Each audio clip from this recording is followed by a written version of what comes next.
Hello everyone, मैं नेहा साहनी आपके लिए लेकर आई हूँ नेक्स्ट वीडियो यूनिट 5 ऑर्गेनाइजिंग के सेकंड पार्ट ऑर्गेनाइजिंग स्ट्रक्चर की।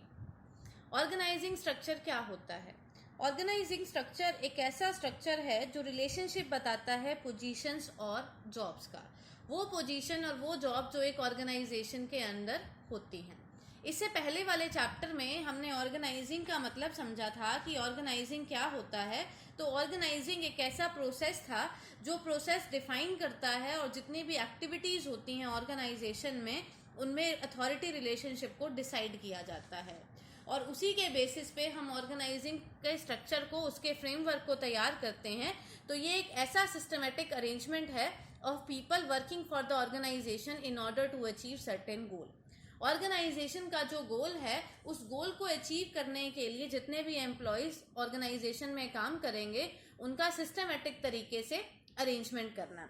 यानी कि ये क्या बताता है, ये बेस बताता है कि रिलेशनशिप पीपल, वर्क और रिसोर्सेज में क्या है। यानी कि पीपल यानी कि जितने भी एम्प्लॉयज हमारी ऑर्गेनाइजेशन में काम कर रहे हैं वो क्या काम कर रहे हैं और किन रिसोर्सेज का यूटिलाइज करना है उन्हें, उन तीनों का रिलेशनशिप बताता है।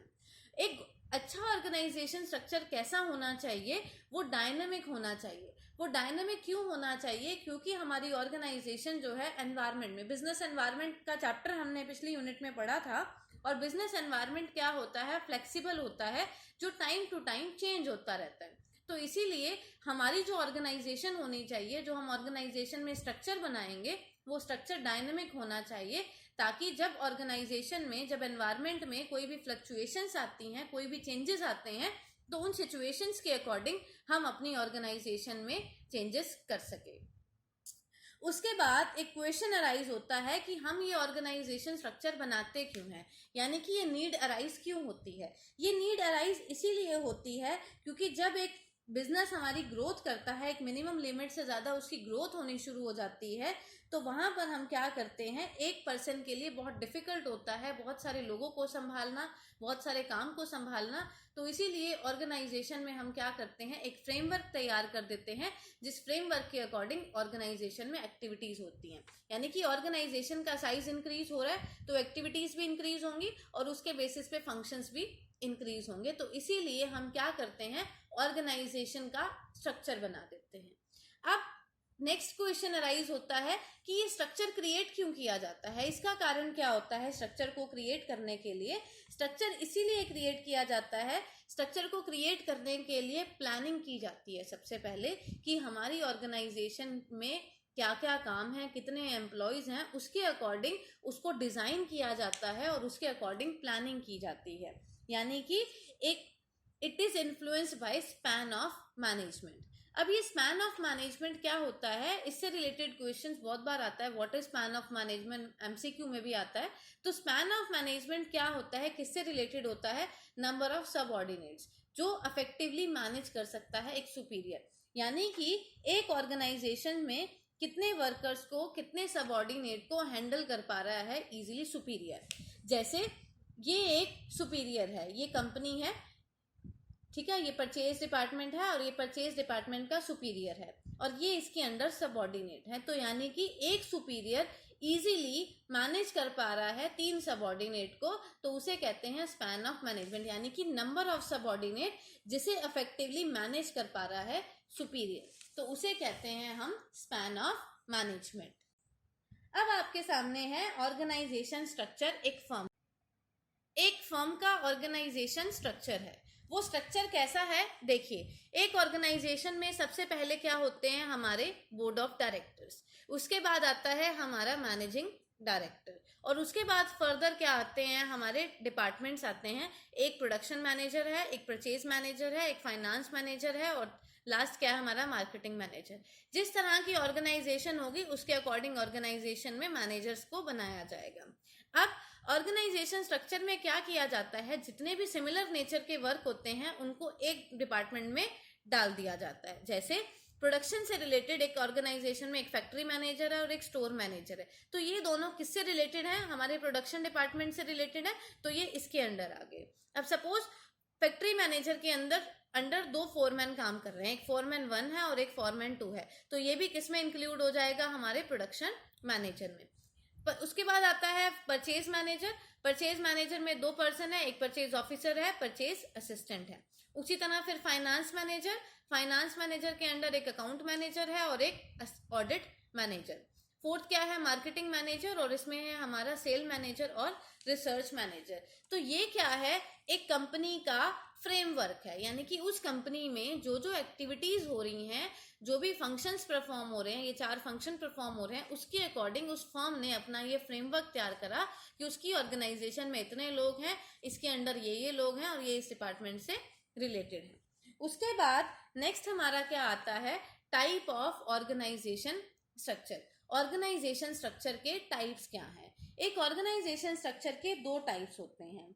अब ये जो स्ट्रक्चर है ये किसके ऊपर डिपेंड करता है, नेचर और टाइप ऑफ एक्टिविटीज कि यानी कि एक ऑर्गेनाइजेशन में कितनी एक्टिविटीज परफॉर्म की जा रही हैं और किस तरह की एक्टिविटीज हैं, उसके बेसिस पे ऑर्गेनाइजेशन के स्ट्रक्चर को डिवाइड किया जाता है। तो आज इस वीडियो में हम पढ़ेंगे फंक्शनल स्ट्रक्चर क्या होता है।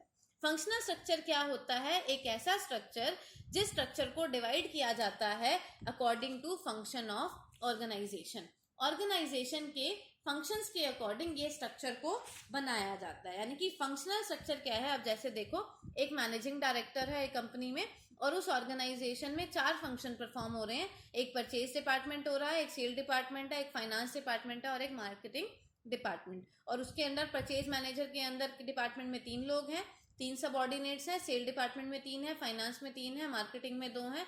और अगर सपोज अगर यहाँ पे प्रोडक्शन डिपार्टमेंट है तो एक फंक्शन और ऐड हो जाएगा प्रोडक्शन डिपार्टमेंट और उसके अंदर जितने भी सबऑर्डिनेट है। तो यानी कि फंक्शनल स्ट्रक्चर क्या हुआ कि ऑर्गेनाइजेशन में क्या क्या फंक्शंस परफॉर्म हो रहे हैं उसके बेसिस पे उसको डिवाइड करना। तो ये था हमारा एक एग्जांपल से हमने समझा फंक्शनल स्ट्रक्चर। तो फंक्शनल स्ट्रक्चर की डेफिनेशन क्या हुई, refers to grouping of job of similar nature under one roof. यानी कि एक ही रूफ के नीचे सिमिलर जॉब है, एक तरह का काम है, उनकी ग्रुपिंग करना। जैसे मार्केटिंग डिपार्टमेंट है, इस डिपार्टमेंट मार्केटिंग मैनेजिंग डायरेक्टर है, मैनेजिंग डायरेक्टर के अंदर 3 फंक्शन परफॉर्म हो रहे हैं, एक परचेज का, एक सेल का, एक मार्केटिंग का। तो एक ही ऑर्गेनाइजेशन के अंदर ये 3 फंक्शन परफॉर्म हो रहे हैं, तो उसे क्या कहते हैं, फंक्शनल स्ट्रक्चर। यानी कि फंक्शनल स्ट्रक्चर क्या हुआ, जितने भी रिलेटेड और सिमिलर फंक्शंस हैं उन सबको क्या कर दिया, एक ही डिपार्टमेंट के अंदर कर दिया। जैसे हमने पहले डायग्राम में समझा था कि परचेज डिपार्टमेंट के अंदर क्या आ रहा है, एक परचेज ऑफिसर आ रहा है और एक परचेज असिस्टेंट आ रहा है। तो ये दोनों किससे रिलेटेड है, हमारे प्रोडक्शन से रिलेटेड है, तो ये दोनों किस में आ जाएंगे, परचेज या प्रोडक्शन डिपार्टमेंट में। उसी तरह सेल के अंदर भी अगर कोई एग्जीक्यूटिव है, सेल का एग्जीक्यूटिव है, तो वो सेल में। तो यानी कि grouping of job of similar nature under one roof, यानी कि सिमिलर फंक्शन से रिलेटेड एक जितने भी काम है वो एक ही एग्जीक्यूटिव के अंडर रखा जाता है। उसके बाद जैसे हम कह सकते हैं जितना भी प्रोडक्शन से रिलेटेड है वो प्रोडक्शन डिपार्टमेंट में आएगा, जितना भी सेल से रिलेटेड है वो सेल डिपार्टमेंट में आएगा, जितना भी फाइनेंस से रिलेटेड है वो फाइनेंस से डिपार्टमेंट में आएगा। यानी कि सारे डिपार्टमेंट्स को फर्दर सेक्शंस में डिवाइड कर दिया। एक ऑर्गेनाइजेशन में जैसे 4 सेक्शन बना दिए, तो वो क्या है, हमारा फंक्शनल स्ट्रक्चर। उसके बाद आता है हमारा एडवांटेजेस ऑफ फंक्शनल स्ट्रक्चर, कि फंक्शनल स्ट्रक्चर का एडवांटेज क्या है। तो सबसे पहला एडवांटेज क्या है, फंक्शनल स्पेशलाइजेशन। फंक्शनल स्पेशलाइजेशन का मतलब क्या है, देखो हमने फंक्शनल स्ट्रक्चर का मतलब देखा। फंक्शनल स्ट्रक्चर क्या है, जहां पे जॉब की ग्रुपिंग होती है किसके अकॉर्डिंग, उसके फंक्शंस के अकॉर्डिंग। यानी कि जिस तरह का काम होगा उसके अकॉर्डिंग क्या कर दी, ग्रुपिंग कर दी। यानी कि ऑर्गेनाइजेशन को फंक्शन के अकॉर्डिंग वो मार दिया, डिवाइड कर दिया। तो यानी कि हर डिपार्टमेंट क्या कर रहा है, अपना एक स्पेसिफिक फंक्शन परफॉर्म कर रहा है, जिससे एक ही एम्प्लॉय उस ऑर्गेनाइजेशन में सिमिलर टास्क को परफॉर्म कर रहा है with in a department.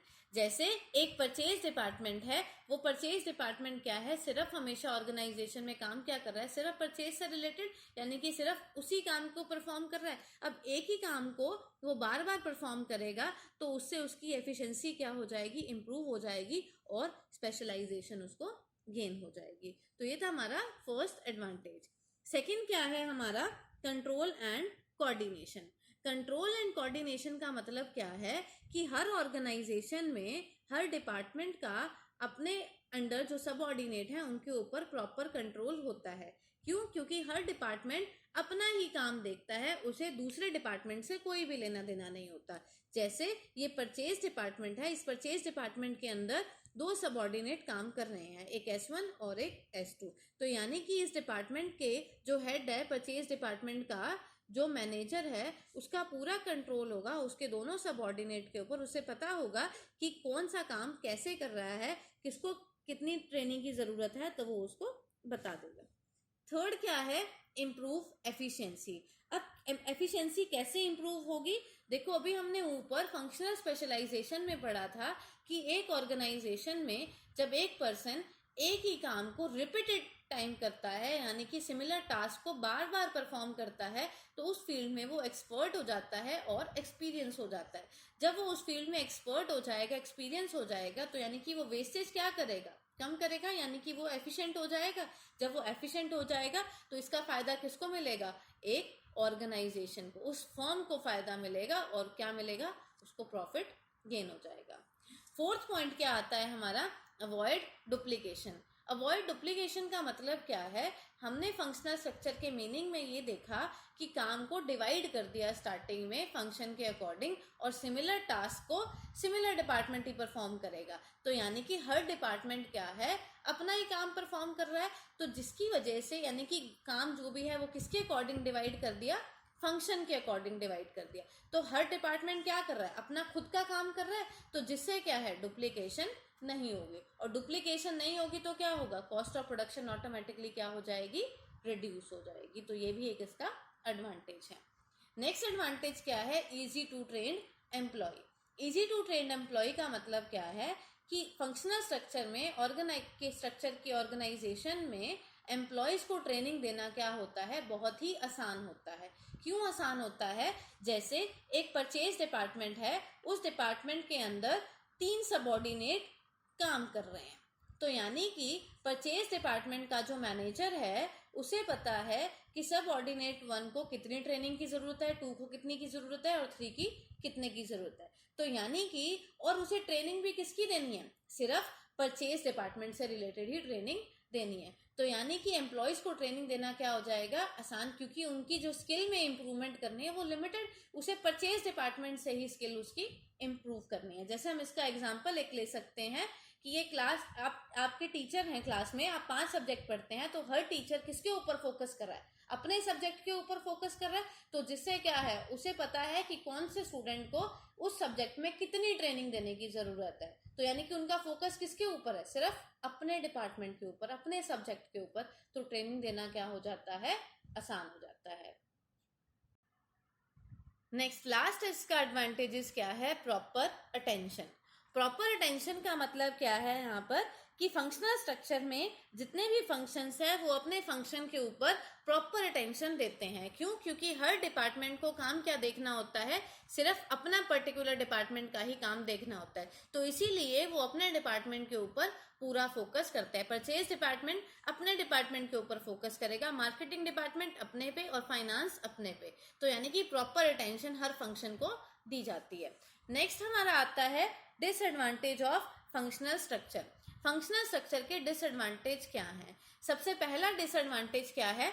Loss focus on main objective, जिसे हम फंक्शनल एम्पायर भी कह सकते हैं। यानी कि ऑर्गेनाइजेशन में अभी हमने ऊपर पढ़ा कि हर डिपार्टमेंट क्या दे रहा है?